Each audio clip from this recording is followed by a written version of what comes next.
You're listening to Backbench Drivers. I'm your host, John Lawson, and I'm joined for the first time this week by Diogo Cohea. I might have pronounced that wrong, but Diogo is, at least he came onto my radar when he popped up during the freedom movement. He did a lot of street interviews, attended protests.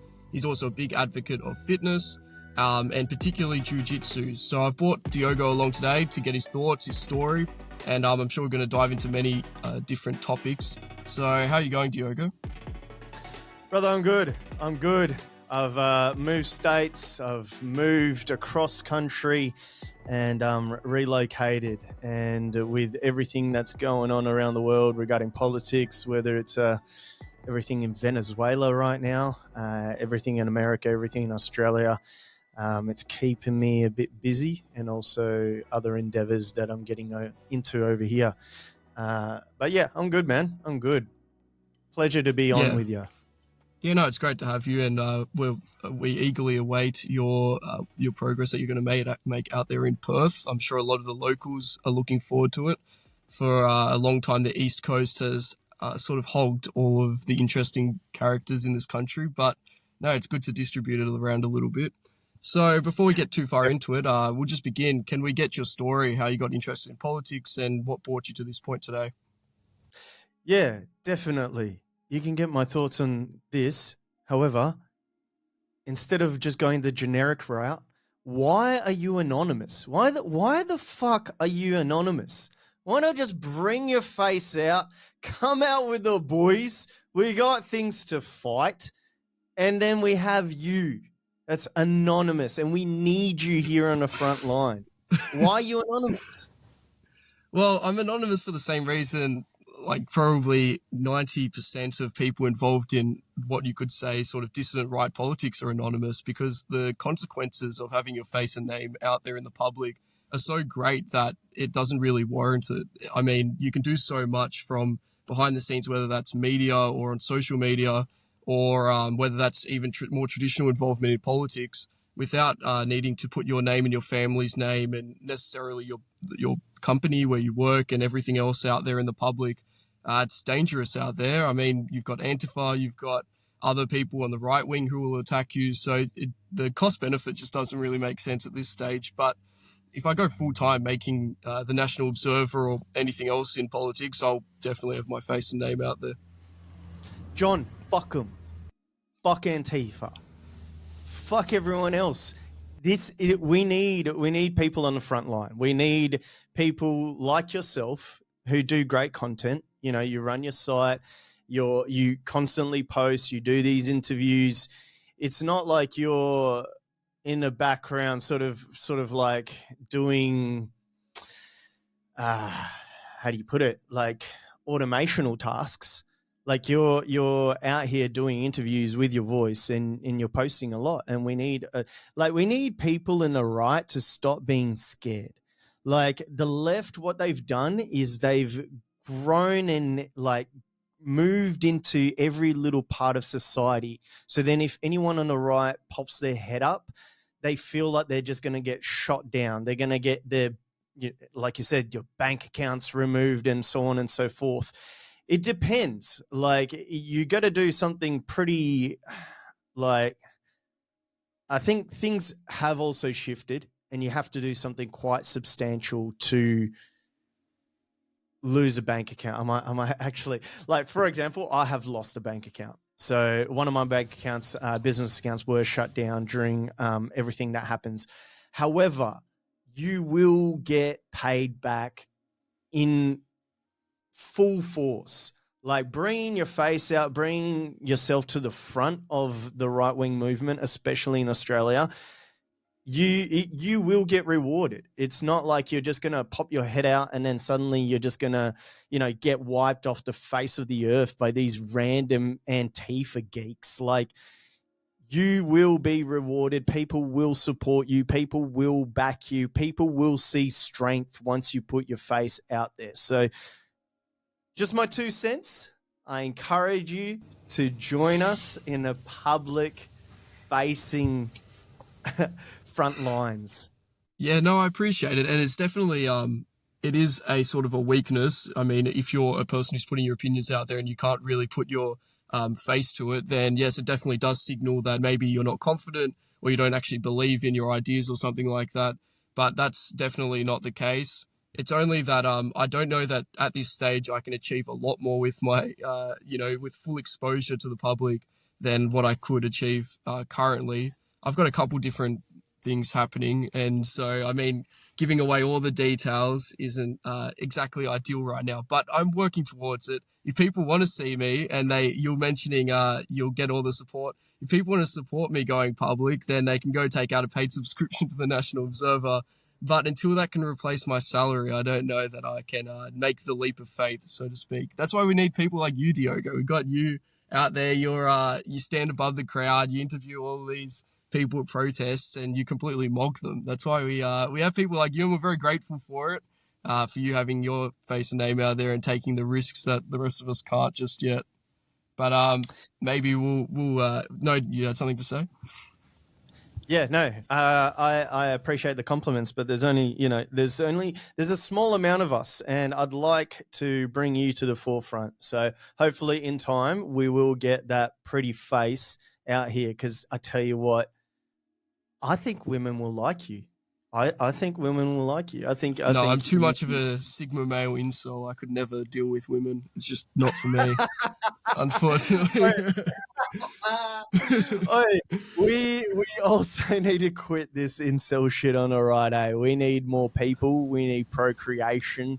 I made a post today actually that there's apparently shit in condoms that is cancer causing. This was released today on Daily Mail posted the study, but condoms are now making men infertile. So if you're in your 30s and 40s and you've used condoms for so long and you're trying to get your missus pregnant and you wonder why it's not working, it's probably because she was in birth control and you use so many condoms, then now you're literally both infertile. And it's an issue. And women's birth control does the same thing as well, doesn't it? Exactly. And the right-wing incel culture, like, I understand it. Like, it's good, the troll culture, the groiper culture, that side of things, the incels that sit within there. I get it. And you play a part, but we also need the culture of reproduction. We need the culture of, all these, like, for example, right? If you are not reproducing like Korea, like Japan, your native culture falls backwards. You will get overtaken by the immigrants that are coming in. The mass migration coming into your country, you will fall behind because they are sitting here on Hungry Jack's wages, having 5 kids. And then you got other Australians, Japanese, Korean, that are out here making good money, but then they get a dog and a cat.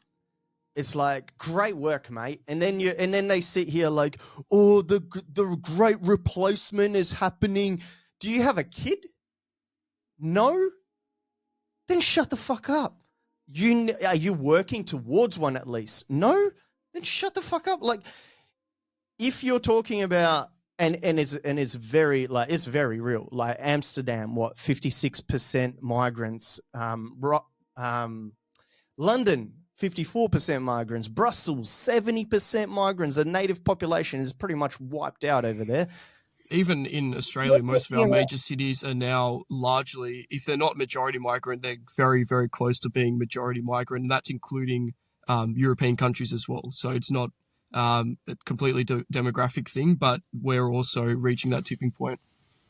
Yeah, exactly. And if we're talking about these issues, but we are claiming, we don't want to speak to women, we don't want to,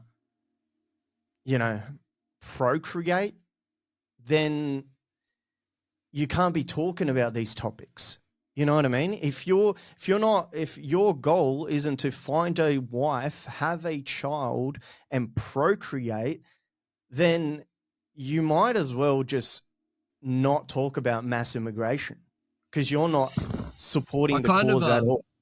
I kind of have to disagree a little bit because I don't think that we're Of course, necessarily because you going to just be said you're an ever. incel, John. I am. I'm a You true just- cell. Okay, I'm going to give you the true cell perspective. You're a fake cell. Okay, you need to sit down and listen when Okay. a real true cell speaking. All But right, let's go. no, okay. I do feel for a lot of the young guys out there who, I mean, look at the slim pickings that there are among women these days. What do they have to choose from? They have to choose from the rabid feminist who has never had someone push back on her in her life, including her male role models, her father, her brothers. Or you have I guess you have the non-white, the people that aren't from our culture, which presents another Mhm. problem, and they're more than willing to marry a lot of white Australian young men. And you Yeah. see some people going down that route, but that creates its own problems. It dilutes the culture, it diminishes our population. And I don't Mhm. think that we're ever going to be able to, in the same way, for example, maybe people in the Middle East do it. We're going to be able to outbreed the mass immigration program that the Australian government has scheduled for us. Yes, we should be going and finding a wife and having kids, and I fully support that. I'm going to have to do that eventually. I mean, I'm Christian, so you can't put the cart before the horse. You have to find a good woman who you trust to remain loyal to your whole life, who's a good Christian woman, then marry her, then have kids. And I mean, everything that is economic that needs to precede that as well is important. However, I don't think we're going to just be able to spam out kids in the same way. Like, we're not mob farms. I mean, we can't spam out kids in the same way Arabs can, all right? I mean, we expect more than a pot of soup made out of, mystery meat on the stove to raise our kids. I mean, no disrespect, but I don't think that you can ever just outpace it. We actually have to be getting into politics, into the higher levels of politics, establishment, independent, even street activist sort of stuff like you've done, Diogo. And that's where we're going to have to change things from. We have to cut it off But the that's too immigration late. supply at the That's too spigot late. and also have kids at the same time. One isn't enough. That's too late. Like London, like there's cities in England that is doubling. They're doubling. So they go from 50. They went from 25,000 to 50,000, from 50,000 to 100,000. Right now in Australia, we're getting immigration at ridiculous levels, over 100,000 per month. We've had nearly 500,000. Our living standards has dropped more than any other in Western nation. I've done a Substack on this where I brought up all the graphs and explained how much our living standards has fallen. So if we're going to try and infiltrate politics, that's a behemoth in itself, because it's been going on for so long. This shit has been happening for years and years, decades and decades. And if we're going to infiltrate it, and by infiltrating, just like literally bringing it back to, traditional values that used to be part of smaller politics, if we're going to try and bring that back into what is now, they've had decades of a head start. So we're going to take quite some time to do that. And then if we have a mass migration rate that we're having right now, the voting is even going to be hard to beat. So you have to start by having a kid. Sure, you don't have to have 10, but you have to aim to have one or two. There is no other way.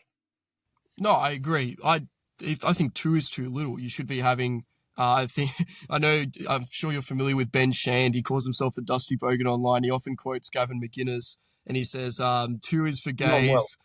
gays. Two kids is for gays. You got to be having at least a minimum of 4, and 5 means you're really blessed or something like that." I can't remember the exact maths on that, but yeah, no, I think that 2 is way too little. You got to be having 4 kids minimum, and I mean we all should be doing that. But also there has to be an emphasis on raising those kids right. I mean, if you're having more than you can handle, that's also kind of a problem as well. I mean, if you're having if you just hope you're throwing darts at the board, hoping that a couple out of your 15 kids is going to turn out okay, that's a little bit of a problem. Anyway, nonetheless, I still think that infiltrating politics, or I wouldn't even call it infiltrating, just getting involved as like any other faction within society gets involved in politics is essential, because once we gain power, the immigration problem, the demographic problem instantly goes away. It goes away overnight because there's no government program that can't solve it. You can, for example, incentivize white birth rates to uptick from there as soon as you get into power.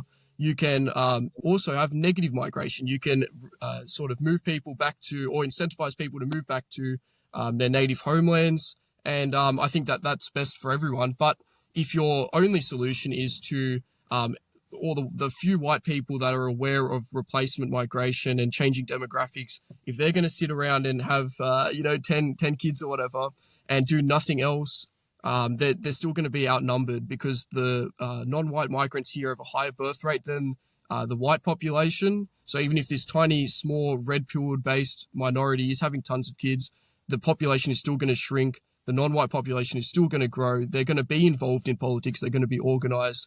Whereas if you're encouraging red-pilled, right-wing white people to not be involved in politics, they're going to lose the little power they do have. They're going to have a shrinking population. That's going to be the inevitable trend. You can't outpace it just by having more kids, at least in my opinion. Yeah, I think you have to do both simultaneously.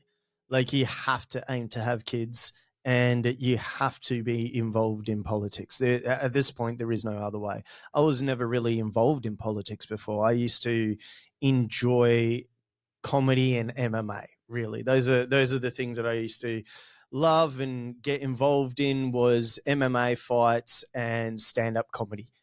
Weird cross, but that's just what I was interested in. But at this stage, when you see what's going on and you look into what's going on, you have to get involved in politics. There is no other way. And you also have to have kids. Otherwise, by the time the political, the pendulum swings the other way, it'll be too late if you don't start having kids. So I'm on the notion that you have to do both. You can't just do one. Yeah, I agree. I feel like I don't know. I feel like I've turned the lever over here to get you to show your face and not be an incel. I don't know. You're tilting me. Yeah, maybe. I don't know. You swung the pendulum a tiny modicum.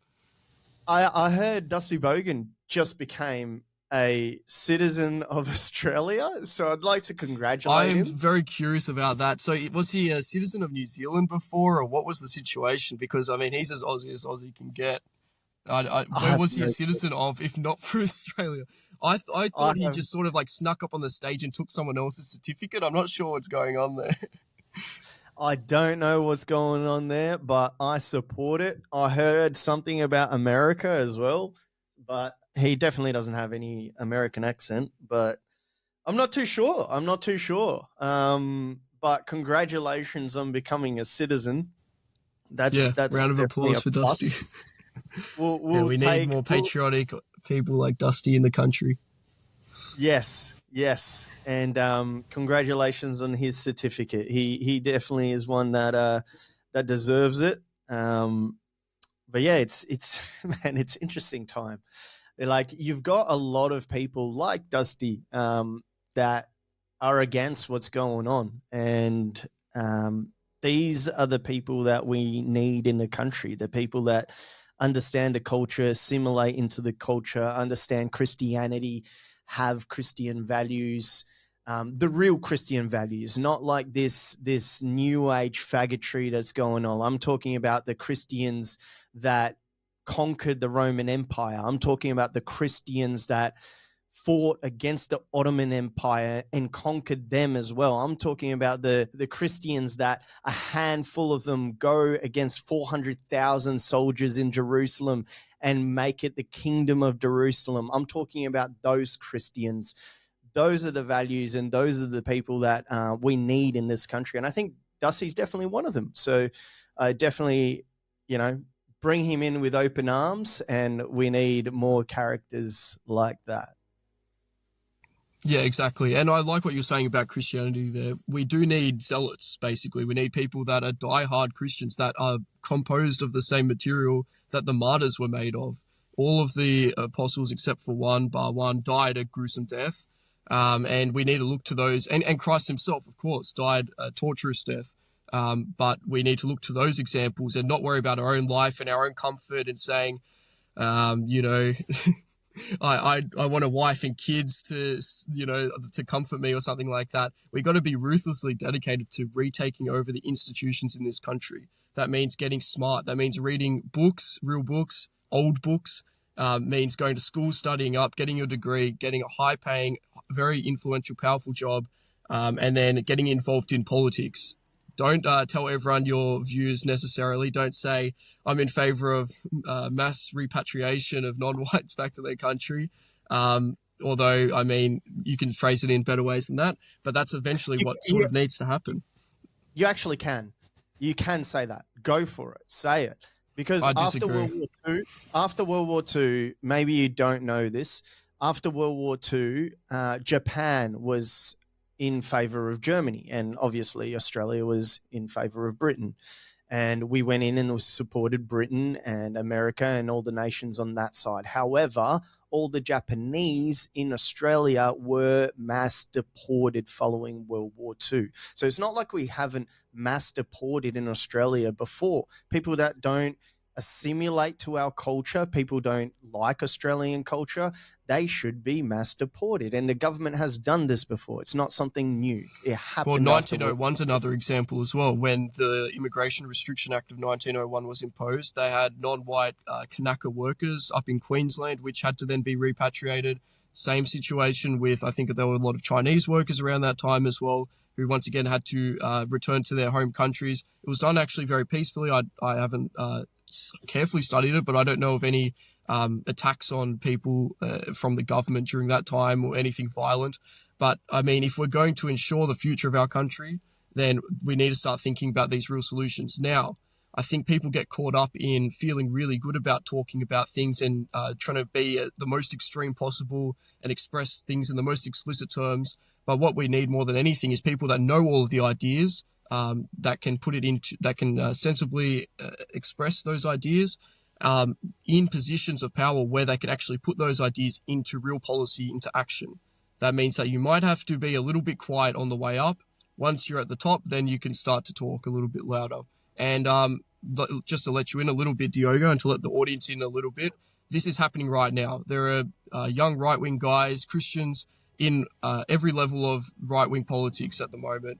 Maybe not at the very top, but it's a generational thing, and people are working their way up slowly, and it's not without fruits.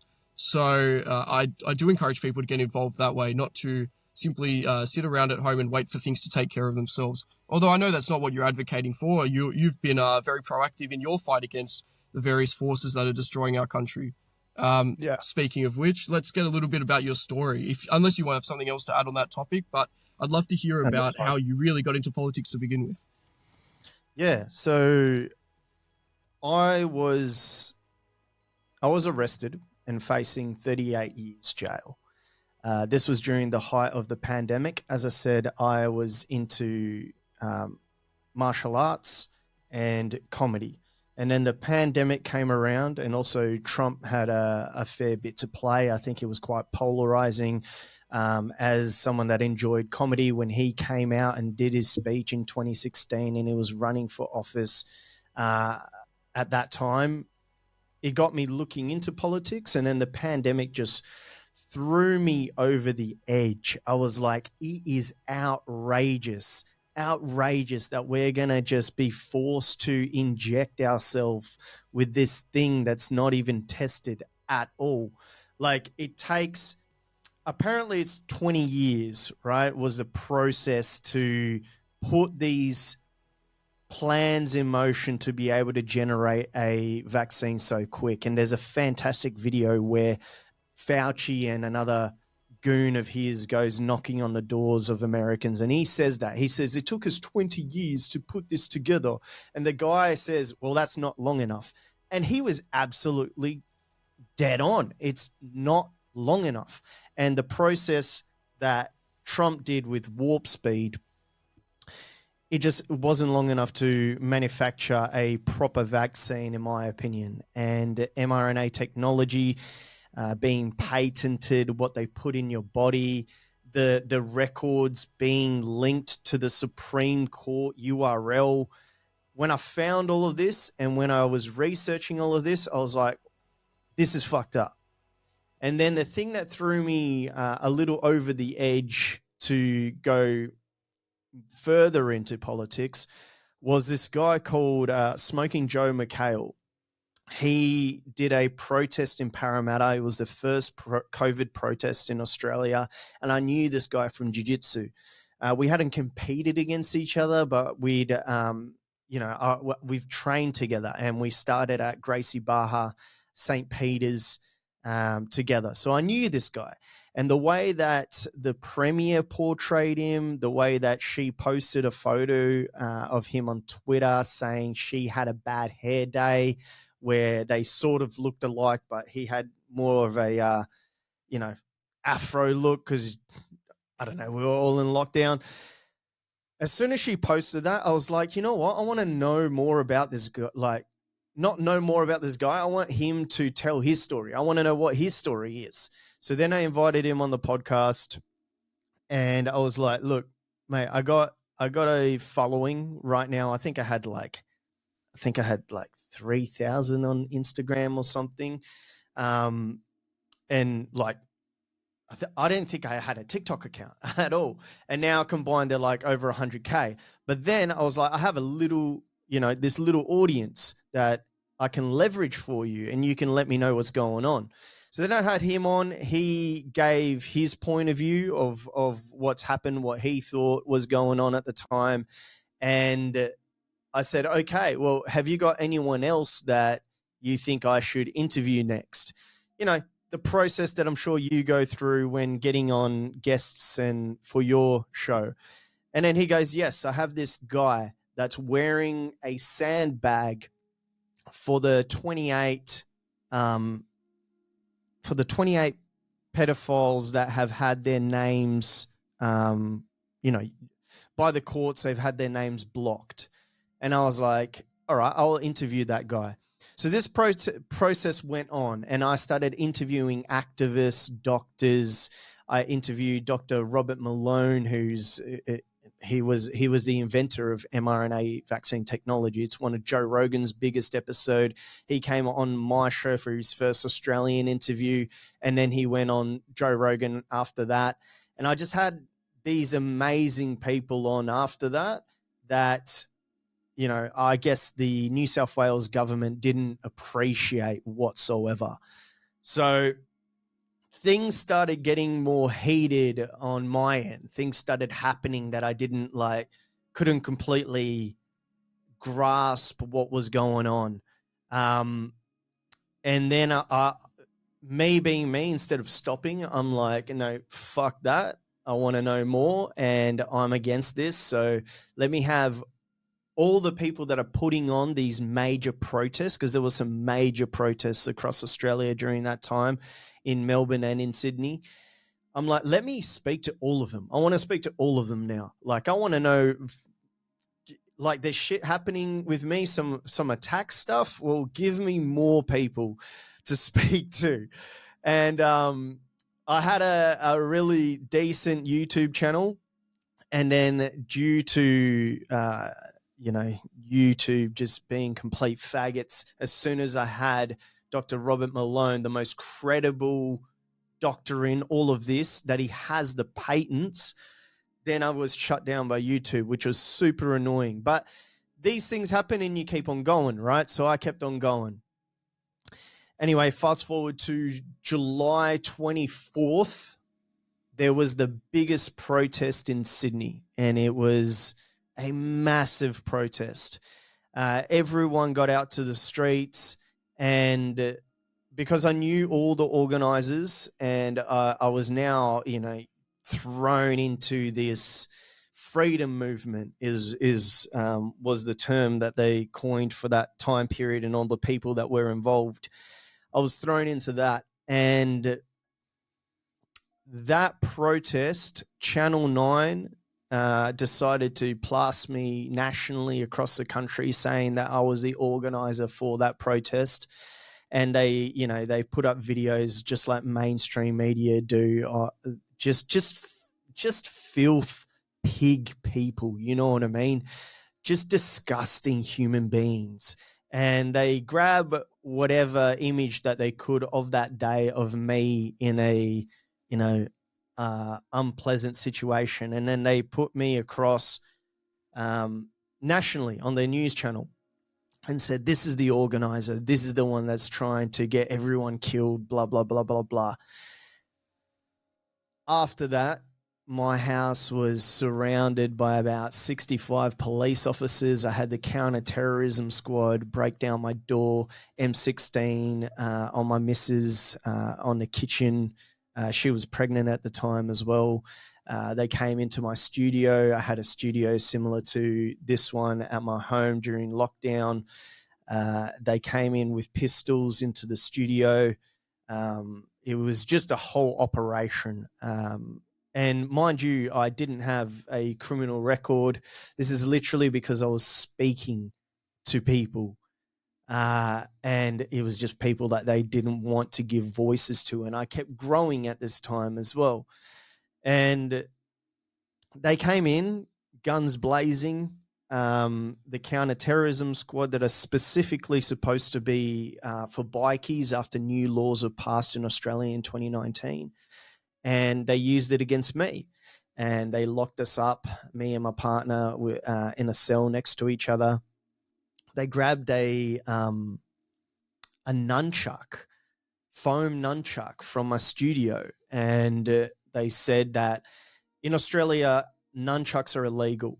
And especially in New South Wales, you face 14 years maximum jail for nunchucks. And they try to give me 14 years on That's a nunchuck ridiculous. alone. It's insane. I didn't know this. And this is foam nunchucks, $11 from online store. And they try to say, look, this here alone is 14 years. So we got locked up next to each other. We then had to attend court. We had to get lawyers. Mark Davis represented me. He's one of the best media lawyers in Australia, although he represents a lot of left-wing activists, pretty much whatever left-wing activists that you see stuck on a bridge that tape themselves like idiots to some surface. They go to him for representation. He also represents Friendly Geordies during all the firebomb stuff. So he has some cross things through just alt media stuff in Australia. So he came and he represented me. And then we went through the process. I was facing about 38 years. And what I couldn't believe is that the police didn't really have a major case. They just wanted to silence me. And I knew they just wanted to silence me by what they did. In court, the first thing that they did, the charges should have been incitement, right? That should have been the charge. The first thing that they did was request that the judge take me off the internet. Take me off the internet. That would mean that I can't even shoot emails. And in a digital age, especially now, especially then when everyone's locked out and you can't do anything and you have to be online to make any sort of money, to communicate to anyone, your parents, whatever, they were trying to just sponge me off the internet. Luckily, thank God for that judge. That judge said no. When they couldn't do that, they moved on to social media. They were like, we request that Diogo gets removed off all social media platforms. Then the judge is like, well, this doesn't really have anything to do with the case. And then they linked my podcast, which used to be called The 5-8 Take. They then go, okay, where's the link that we can make? And the link that they found was that some of these people that organized these protests and spoke at these protests were also guests on the podcast. So then they tied that into an incitement situation. So then my podcast, this is insane. A podcast where you're just speaking to people. This podcast was legally blocked by the court. the first podcast in Australian history to be blocked by the court. And I couldn't speak to people on the podcast. I couldn't have guests on. I couldn't do a podcast where it's just me talking to my audience. I couldn't do any of that. It was literally legally blocked. And so that's pretty unprecedented. What did that insane. actually, was that a period of time or indefinitely, or just if you changed the name of the podcast, it was okay? Or what's it was a ban on yourself? Maybe could you dive into that a little bit?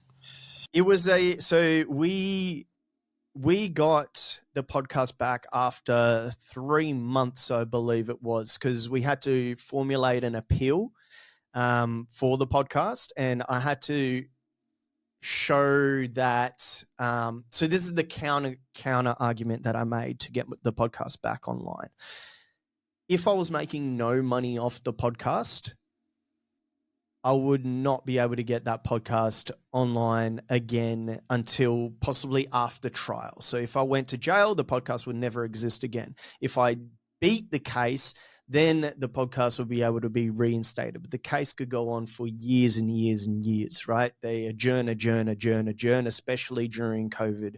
So the counter argument that we made was that we use COVID laws during unprecedented circumstances, and we said this is taken away from his livelihood. So you can't stop someone from working. So luckily I had sponsors that held out with me, continue to hold out with me. Loanoptions.ai, amazing company. They get threats that I'm a Nazi. They get threats that I'm this, I'm that, I'm this, I'm that. But they still sponsor me. And I met that company through Jiu-Jitsu. And the guy there is incredible. And they've grown phenomenally, and it's fantastic. But luckily, under that, we were able to say, look, you can't take away his livelihood. We appeal under this, and this. And Mark did his magic. And then we were able to get the podcast back online. And it was actually when we got it back online, that's when our first episode back was Dr. Robert Malone. And that's when we got banned off YouTube after posting our first episode back. So we came back with a bang. It was awesome. But yeah, it's insane that it's the first podcast in Australian history to be blocked by the courts, legally blocked. And that's absolutely insane. It's worth jumping in here just to say, I mean, I can't imagine many left-wingers listening to this right now, but whatever perspective you're from, the Australian government should not have this much oversight over what people can say. It's absolutely... It's going to be abysmal. The worse that the more left wing and the more corrupt the government gets, the fact that we have no protections over speech in this country, that is going to be absolutely abysmal. It's going to be abused. I mean, as though it hasn't already been. I mean, there are various other content creators who have been targeted. The government constantly is doing these inquiries and talking about how people are spreading this, that, far-right extremism, conspiracy theories online, and how they need to clamp down on it. They've gone after Elon Musk. We have the e-safety commissioner. The amount of censors and the amount of controls on speech in this country, it really boggles the mind, to tell you the truth. It's completely unacceptable.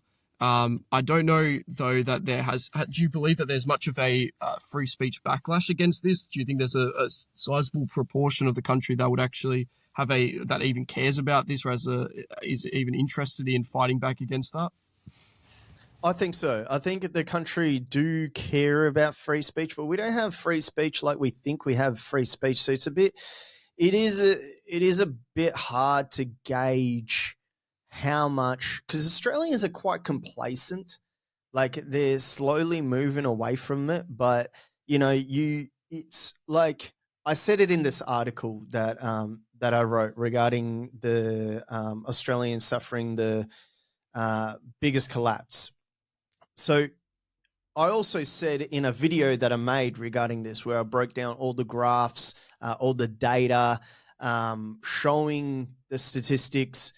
I said in the video that Australians they have it too good. Like we do have it very good. It's an amazing country. So we don't we don't really see that, you know, since 2022 we've gone down 7.2%, you know. Um we don't see all these things, so it's hard to gauge how much they truly care about free speech like America. Like in America, it's in their constitution. It's a massive thing for them. In Australia, you know, if you sort of get out of the Well, it's not even line, we really still have that. a cultural concept here. People sort of say, Yeah. yeah, nah, shut it down. He said something like that's not common sense. There's this very strange, even from the conservative side, willingness to shut down people speaking in their mind and expressing completely legitimate political opinions. Yeah, like they're like politically illiterate. Like a lot of them are retarded. Like basically, like our per capita household income has gone down 7.2%. This is massive. This Labor government is saying with all the plans that they put together, you know, your $300 electricity, get that back to you. Like, shut the fuck up, Albanese. Like, and with their best plan, this is their best, absolute best. And you should go to this article and see this. With their best plan, Australia is only going to bounce back in 2028 economically. If you look at a micro and macroeconomic level and look at the Labor policies and plans that they've put together, 2028 is when Labor's, if they stay in power the whole time, is when their plan gets to a certain threshold. Now, what's insane and what Australians have no idea about is that the threshold where it gets better in 2028 is still below 2020 when Scott Morrison and the Liberals were in charge. So there's no getting like Labor can market as much as they want that they're doing such a great job. But when you actually sit down, and a lot of Australians won't do it at all, when you sit down and you look at the economics that they're putting forward, where 4 years from now, we're going to be worse off than 4 years ago. It's pure insanity. So whether Australians, you know, And that's can not even a hard break or, either. I mean, it's only going to continue down, at least in my estimation. I can't see these trends turning around. Nah. And like, to be fair, man, like Australians don't really even know their history. You know, like we're sitting here like as Australians talking about, you know, Aboriginals being conquered and them having all of these like this vision towards Britain and all of these take down the monarchy structure and blah blah blah, but like they don't even know that Britain wasn't the first ones here conquering. 1606 there was a Dutch person, William Janswern, you can look him up. There was a Dutch person that landed in the west side of Cape York Peninsula and charted 300 kilometers across the coast. And then other people from Holland came on the west coast of Australia. And Australia was actually called New Holland, for those that don't know. So Australia, before it was Australia, it was conquered by the Dutch. And then the British came over. And then the British started taking over Australia and made an agreement with the Dutch to make Australia part of Britain. And then before that, the tip of Australia, the Papua New Guinean tribes were coming in and conquering the Aboriginals. So you were either going to be fully part of Papua New Guinea, you were either going to be Dutch, or you ended up being British. And Australia is a pretty fucking great country, right? So talk about lucking out on a draw. And not to mention the Portuguese that the ship sank a kilometer out of Australia. That could have been a whole another thing. Australia could have been, you know, Brazilian, for example, which is, both countries part of my ancestry. So it could have been a complete different place, but Australians don't even know this history. You know what I mean? So how am I supposed to accept that they're going to really care about free speech? How am I going to accept that they're going to even really dive into the economics of Australia and understand that Australia has been falling heavily in across the Western world, and they can't even conceptualize that Australia's living standards is currently the worst since the pandemic out of any Western nation. They wouldn't be able to conceptualize that. They'll look around and be like, oh yeah, grocery prices are a bit much, but fuck it, like I can have a bong or a beer and I can chill back and kick back. It's all good, bro. Like life's good. It's like, no, you idiot. It's not good. Shit's falling apart. Look around. Shit's 2028 and we're not even going to be better than 2020. Like, I can't expect them to really care about free speech and care about economics. I'll be surprised if your everyday Australian has read a book in the last 3 months. Like, and that's just me being honest. But Australia do have great people. They do see that something's not right. Like when you go out and I saw this great video by these YouTubers that went around in shopping centers and they changed the label to say like, this is a non-binary only product. And they got the reaction from the general public, and the general public's like, what is that? Like, the LGBTQ agenda has just gone out of it. It's just gone too much. It's gone too much. And a lot of their reactions was that. So they see what's going on. They're not dumb. They're not completely retarded.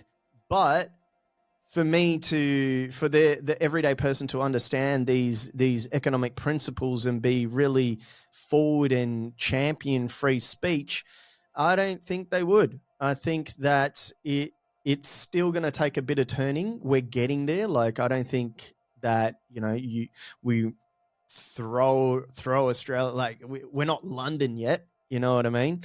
Like, we still got some prosperity. We still got some good people that we can get behind. The alt media section of Australia is very, very new.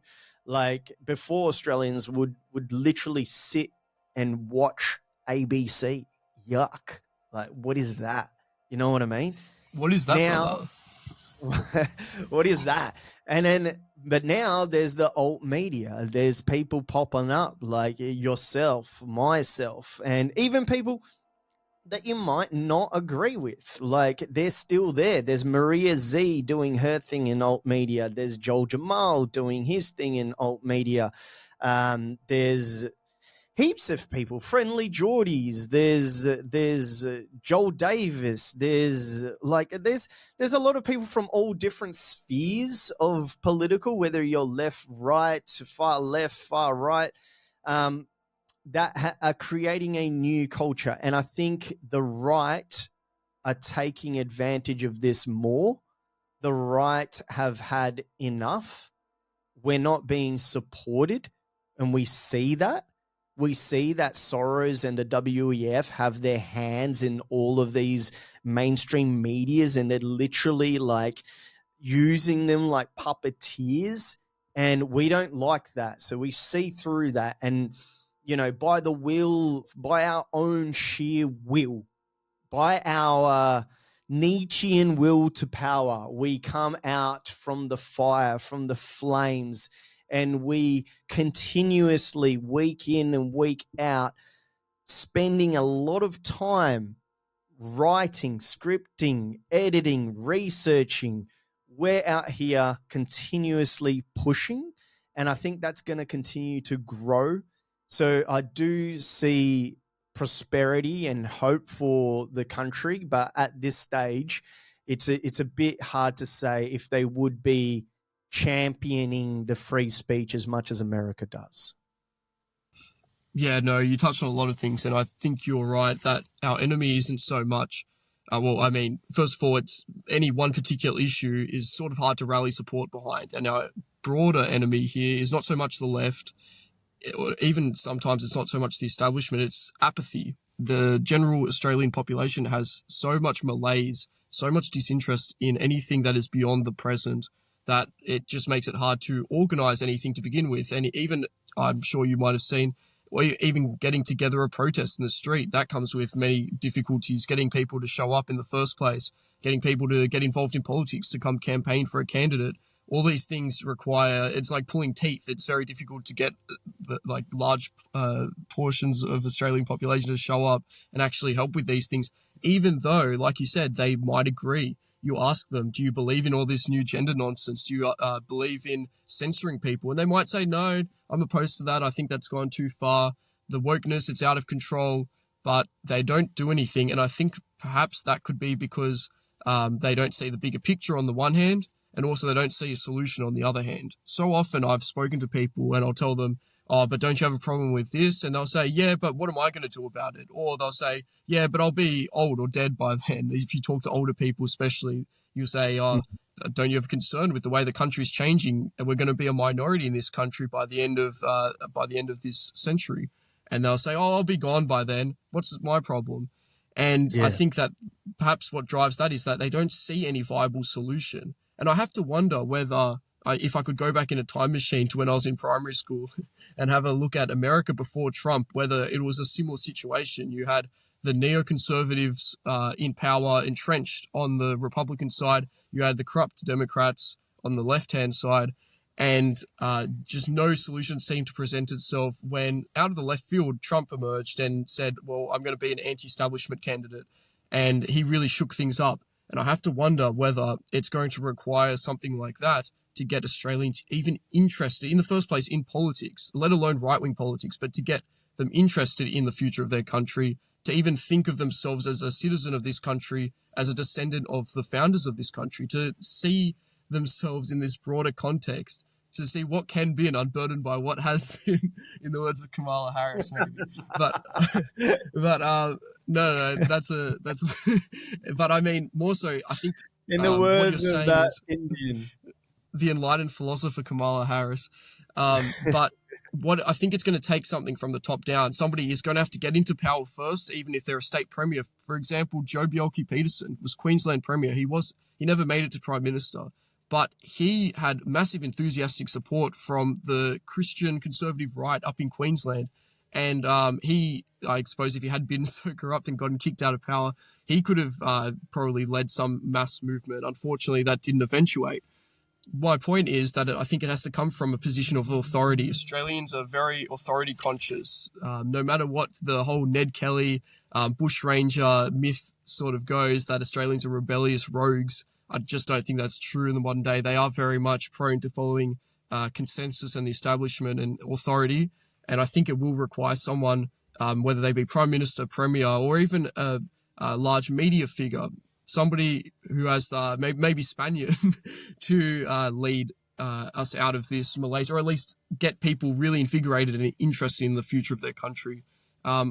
Apart from that, maybe it'll be just the gradually worsening living conditions. If no solution presents itself, I mean, generation after generation is going to be born, and eventually it's going to get to a point. I mean, you're familiar with Brazilian culture, Diogo. I mean, it's going to get to a point where people are machete fighting in the streets and running drugs in broad daylight, like in a lot of third world countries, if current trends are not arrested. And I think once you get to a point where that stuff starts to emerge, then you can start to get, I hope it doesn't get to that point, but I think then there will be more of an appetite to oppose and find a solution to what is happening to our country. By then, it might be too late. So hopefully the former solution presents itself. Hopefully one of my guys manages to make it into Parliament and can lead something. But we'll see how we go with that. Did you have anything to add on to that, Diogo? We've been going for a while. Yeah. There's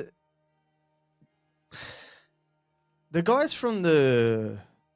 There's two guys actually in the Middle East. One I clipped and put in one of my videos, and then there was another guy that he was at a conference and he was speaking Arabic, and then he had a translator there, and then he goes, hold on a second, I'm going to speak English. And then the translator was like, oh, I can translate, it's all good. He's like, no, I want the English people to know exactly what I'm saying. And he had perfect English. He had a British accent, and he literally said that the West is coming to these countries and taking the people that they don't want. So when you're going to inevitably have chaos within your nation, you're choosing to pick the people that they're looking to put into prison. That's what you're looking to bring in.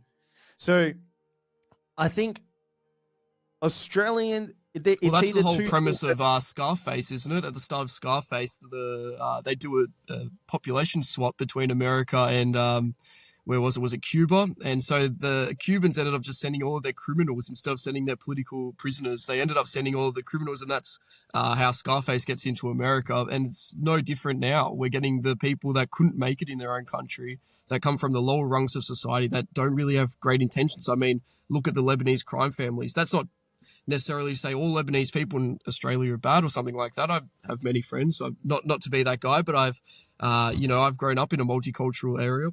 And, but I mean, it's not to ignore the fact that certain populations are bringing different types of crime and different cultures that are not compatible with our own. But sorry, Diogo, I interrupted you. Yep. No, it's fine. So two things are either going to happen. You're either going to have it get so bad that it gets to a point of civil unrest, and then the average Australia person's going to be like, oh, mate, things are a little fucked. Hold on, this is a bit fucked. Or you're going to have someone that can come from the cloth of an authority figure, like you said, that wears a suit but is still down to earth. Like Australia is very much, if someone's in a suit and they're saying something, they're like, oh my God, what's he saying? So much so that I think a couple of my videos, I was like, you know what, let me test this out. I'll put on like a blazer over the top, and lo and behold, you look at the analytics and Australians are like, goes up. It's like, okay, fair enough. But you're either going to have that civil unrest, or you're going to have this authority figure pop up. And there are people that can do it. Like Bob Katter is a loose politician, but he's also like treads the line very carefully. So you need someone that is polarizing like he is, but is willing to go all the way rather than toe the line. But then you don't want someone that, you know, has completely lost the plot. For example, Ricardo Bossi is another person. He was going down the political route, and then he created a party called A1. There was issues with registrations and all of this. But this guy, he comes from the highest possible ranking of the Australian military.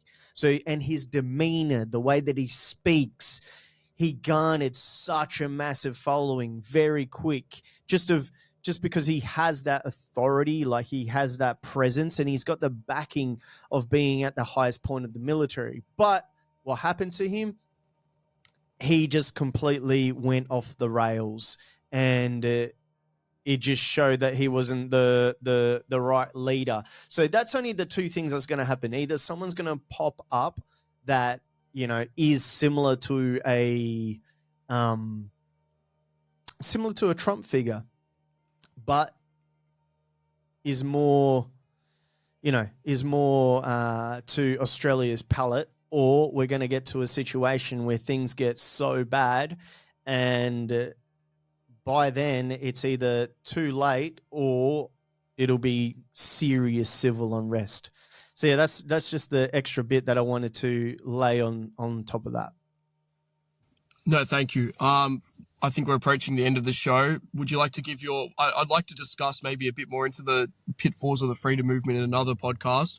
Definitely have to have you back on, because this has been super interesting. I think it's been a little bit more excitement as well in some of my previous episodes. I don't know if you listened, but it's Good. usually a little bit more cordial. No, it's great. It's great. It was excellent to have you on, and maybe I need to inject a little bit more of losing their that. shit on their podcast, they're not being a good guest. That's what I reckon. That's right. That's right. You've been an excellent guest. Thank you for joining me this week, Diogo. Give your final statement to the audience and then tell them where they can find more of your rantings and ravings.